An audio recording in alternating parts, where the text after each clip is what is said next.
and mankind is on the brink of it. The ascended masters are all saying the same thing, whether they're Tibetan, whether they're the ones that Helena was involved with, or whether current ones. Paul Von Ward, in his book God's Genes and Consciousness, he now acknowledges a presence over him and communicating systematically of the advanced being. He calls them advanced beings. Some of the older books refer to the Great White Brotherhood, but they're communicating the exact same message. The overwhelming fear that grips a child, that's the kind of fear I felt. They began to move over our heads and began to change places as if they were doing some sort of a little routine to show us what they could do, and they radiate, and that's something you need to remember. They radiated a fear off of them. You could feel it. You're in the presence of something awesome, fearful. And I grew up from about the age of 7 or 8 having otherworld experiences. All of my life I have been involved in otherworld experiences for whatever reason. And I said to them, I said, look, I know you're here, okay? And I want you to know that I don't mind doing whatever it is I'm supposed to do. If I've got a destiny in life or a mission or whatever it is, I don't mind doing it.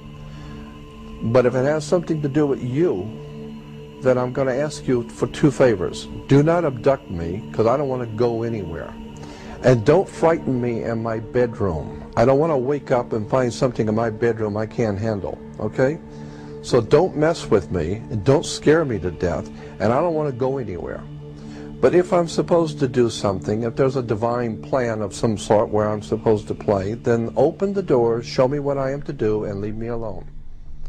That people like you have now come to decide that I am working for the Illuminati. You're a true believer, Jordan. I've always thought that. You think that what you're doing is good, but it's just something that you can obviously tell. If those angels weren't good, the message isn't good. You are being used to spread the one message that the New World Order does really care about, and that is turn away from Jesus Christ at all costs. Jordan Maxwell has stated that he has been influenced not only by Blavatsky, but also by Manly Palmer Hall, the 33rd degree Freemason. I'd like to pay tribute to 3 people who have influenced my life greatly. Probably the most impressive man I have ever personally known and has impacted my life was Mr. Manly Palmer Hall. Manly P. Hall, if you do not know, is one of the most brilliant spiritual men that I have ever even read about. And so I want to pay tribute to Mr. Hall. They're showing from their primary documents what they are trying to do. And here in this document, Manly Palmer Hall tells us that a secret governing body controls the globe, not the various religious governing bodies that pretend to rule. That's what I was trying to tell you with that diagram with the black circle in the middle of the pie. And who is Manly P. Hall? Manly P. Hall was a Grand Master in the Illuminati, and he was also a Grand Master in Freemasonry. And here is the Scottish Rite Journal's obituary of him, illustrious Manly Palmer Hall, often called Masonry's greatest philosopher. They were to deny that Lucifer was their god whenever an outsider was smart enough to break through all of the secrets and figure it out. Well, of course, folks, they're sworn to secrecy. They have to deny anything about the true secrets of their order. I mean, what kind of logic is this? That's plain as the nose in your face. You must understand that when you ask a Mason a question about Freemasonry, he's going to tell you a lie because he is sworn to secrecy, and he is sworn by blood oaths. And I know that by the time they've reached the 32nd degree, they've taken at least 32 different oaths swearing them to secrecy.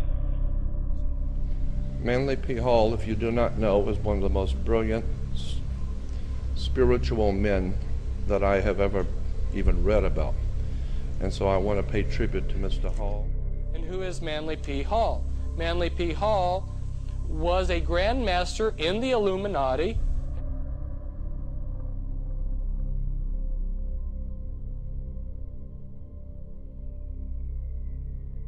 What is even more disturbing is when one considers the following quote from Manly Palmer Hall's book, America's Assignment with Destiny. The genuine esoteric associations always required that disciples prepared themselves for careers of practical service. The student was expected to attain to a state of unusual skill or proficiency in some branch of learning. He was then to practice this profession or craft as a means of extending his sphere of constructive influence. He was to teach through example, enriching his chosen vocation with the overtones of enlightened religious philosophy, thus gradually creating a significant zone of influence. He was available for whatever task the keepers of the great plan required. Practical ends can only be achieved by practical means, and the agents of the universal reformation must be sufficient for every emergency. And I believe that they are picking individual people today according to their own design, according to their own agenda. And they are picking individuals today to help enlighten the whole human family. Then came the third stage, which started in 2003 when I had an ayahuasca experience in Brazil, and a voice talked to me for 5 hours about the nature of reality. Real clear, very funny, and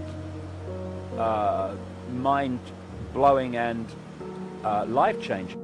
I have often wondered if Ike has ever taken any precautions to make sure that the entities that he is in contact with are good entities. He often talks about how the Illuminati are in contact with bad extra-dimensional beings, after all. And the same gods, demonic entities as they're called in this case, that are worshipped by the Satanists, are the same gods that are worshipped by the secret societies and the religions. Unknowingly, in Satanism, it's knowingly. These reptilian entities seem to operate, and again, it's not just reptilian. There are many different kinds of entities that do not have a human form, that operate just outside of human sight, and history has recorded them as demons and all this stuff. So I wonder if he had a system to discern whether the ones that he's talking to are the same ones that are influencing the Illuminati. You can imagine I was a bit discouraged to hear things like this.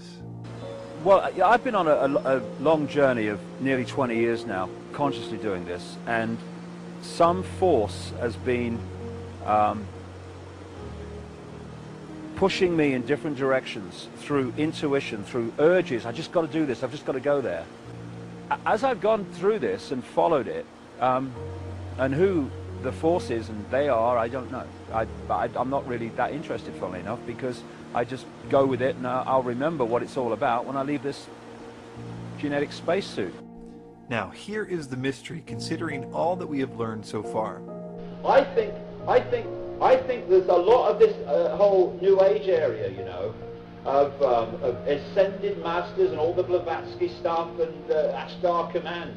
I say that that is a belief system controlled by the same force, which is also trawling that bloody energy as we go along. Again, considering everything we've just learned, this is clearly an admission that he has been lied to by the spirits all of his life. I mean, if they told him that they were Alice Bailey's ascended masters, which they did, and they taught him theosophy word for word, which they did, he must be admitting here that all that he was taught is a lie.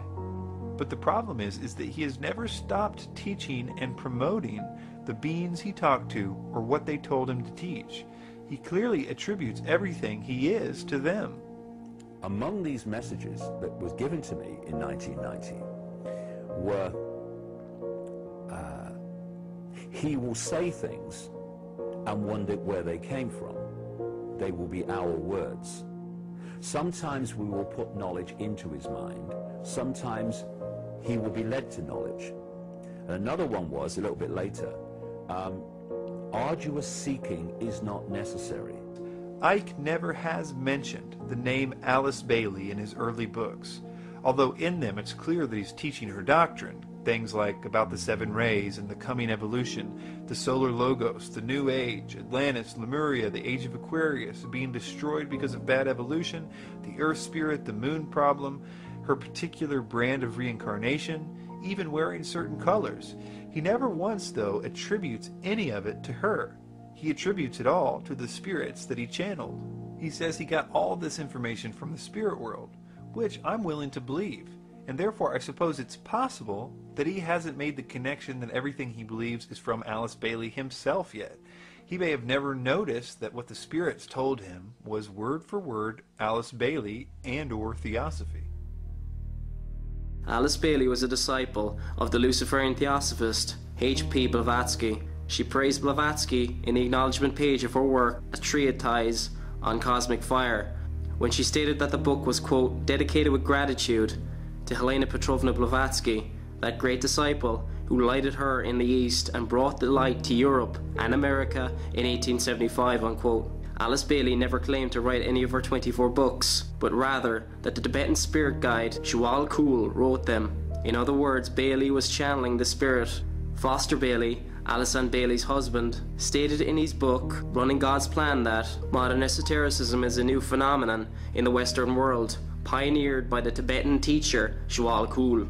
Working with H.P. Blavatsky, again this time working with Alice Ann Bailey, the same master teacher has provided the interim teaching needed for conscious entry into the new Aquarian age. The study of this new teaching in the books published under the name of Alice Bailey is producing a revival of esotericism and a new technique for self-development, this time with the selfless goal of world service. Alice Bailey founded the Lucifer Publishing Company in 1920, but the name changed to Lucius Trust in 1922. Terry Mellinson from conspiracyarchive.com stated the following on how Lucius Trust is run. Lucius Trust is run through an international board of trustees, whose membership is said to have included John D. Rockefeller, Norman Cousins, Robert S. McNamara, Thomas Watson Jr., IBN former U.S. Ambassador to Moscow, Henry Clausen, Grand Commander of the Supreme Council 33rd Degree, Southern District, Scottish Rite, and Henry Kissinger. This would then tie Bailey's influential occult organization into the international conspiracy of elitists, including the Council on Foreign Relations, the Bilderbergs, and the Trilateral Commission.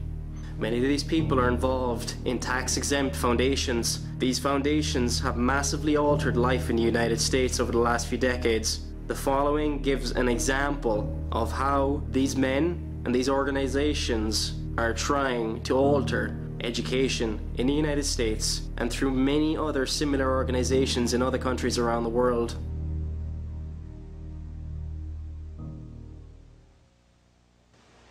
The story you are about to hear represents a missing piece in the puzzle of modern history. Without this knowledge, many contemporary events are simply beyond understanding. You are about to hear a man tell you that the major tax-exempt foundations of this land, since at least 1945, have been operating to promote a hidden agenda. And that agenda has nothing to do with the surface appearance of charity, good works, or philanthropy. The man who tells this story is none other than Mr. Norman Dodd, who in 1954 was the staff director of the Congressional Special Committee to investigate tax-exempt foundations, sometimes referred to as the Reese Committee, in recognition of its chairman, Congressman Carroll Reese. Mr. Dodd, you have spoken before about some interesting things that were discovered by Catherine Casey at the Carnegie Endowment. Can you tell us that story, please? Yes, I'm glad to, Mr. Griffin. This experience that you have just referred to came about in response to a letter which I had written to the Carnegie Endowment for International Peace, asking certain questions and gathering certain information.